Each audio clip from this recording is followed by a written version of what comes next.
औज़ुबिल्लाहिमिनश्शैतानिर्रजीम बिस्मिल्लाहिर्रहमानिर्रहीम। अस्सलाम वालेकुम दोस्तों, वसीम राजपूत ला लायर्स ऑनलाइन में हाजिर खिदमत हैं। आज का जो टॉपिक है जिस पर हम डिस्कशन करने जा रहे हैं वो है कि बग़ैर इजाज़त दूसरी शादी करने पर का इख्तियार किस अदालत को है, और बग़ैर परमिशन दूसरी शादी करना, इस बारे में हम डिस्कशन करेंगे। लाहौर हाई कोर्ट का फ़ैसला आ चुका है जिसमें एक मुज़फ़्फ़र नवाज़ नाम का जो बंदा है उसने शादी की अपनी बीवी, जो उसकी बीवी थी इशरत रसूल, और उससे उसने शादी की और परमिशन के बग़ैर सितारा जबीन नामी लड़की के साथ शादी की।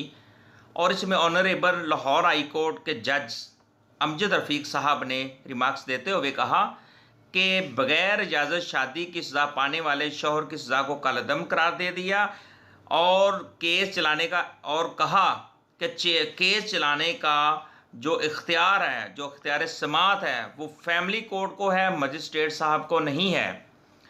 बग़ैर इजाज़त दूसरी शादी पर केस की समात का इख्तियार फैमिली कोर्ट को है।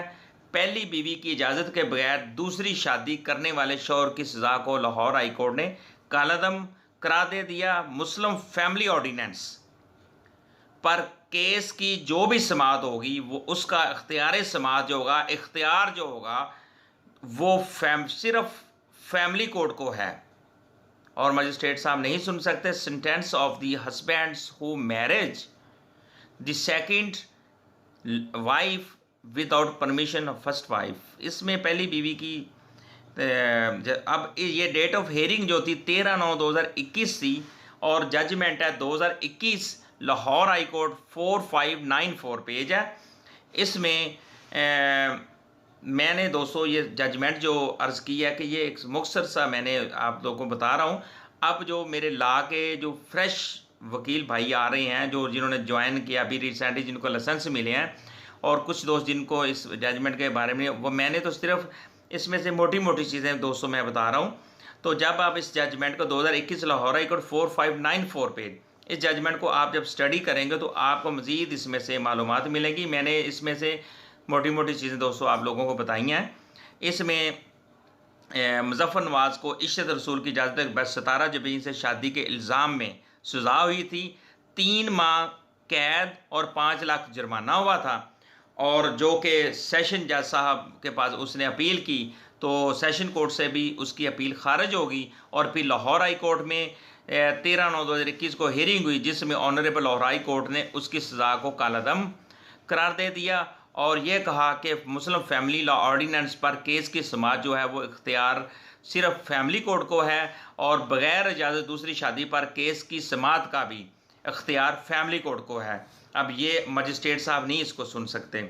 और पहली बीवी की शिकायत पर मजिस्ट्रेट साहब ने जो सज़ा दी थी, तो मजिस्ट्रेट के इस फैसले के खिलाफ इसी तरह सेशन कोर्ट से, फिर इस तरह लाहौर हाई कोर्ट में 2021 लाहौर हाई कोर्ट 4594 इसका पेज है, और बड़ा खूबसूरत ये फ़ैसला है दोस्तों। बात यह है कि जब भी कोई नई चीज़ आती है तो मेरी कोशिश होती है, मेरा दिल करता है मैं फ़ौरी तौर पर इसको लेक्चर दे दूं, ताकि जिन दोस्तों को इस कानूनी रहनुमाई, जिन दोस्तों को इंफॉर्मेशन नहीं पता कानूनी रहनुमाई, ताकि मैं दोस्तों की कर सकूं। ये एक आम आवाम के लिए भी ये हमारी एक प्रैक्टिस चल पड़ी है कि जब भी मर्द प्रैक्टिस, यानी शादी, इससे पहले ये था कि जब मर्द दूसरी शादी करता था बग़ैर इजाज़त के, परमिशन के, तो वो फिर उसको इस्तग़ासा फाइल कर दिया जाता है जिसमें उसको सज़ा मिल जाती थी।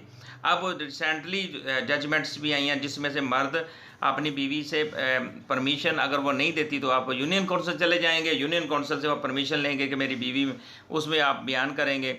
लेकिन शरई तौर पर आप शादी कर सकते हैं, शरीयत ने इस चीज़ का नहीं रोका।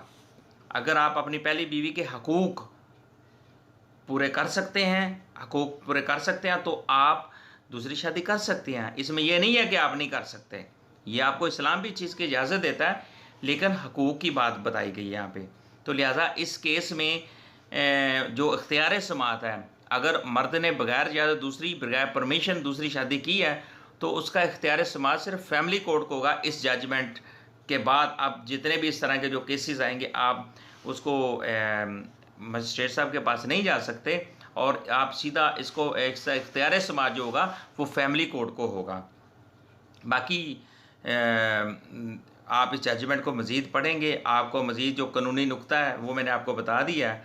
तो ये 3 चीज़ें थी तो जो मैंने अर्ज़ की, तो इस लिहाजा इसमें ख़ूबसूरत बात यही थी कि एक कानूनी रहनुमाई थी, कानूनी इंफॉर्मेशन थी, मालूमात थी जो मैंने आप दोस्तों तक पहुँचाई।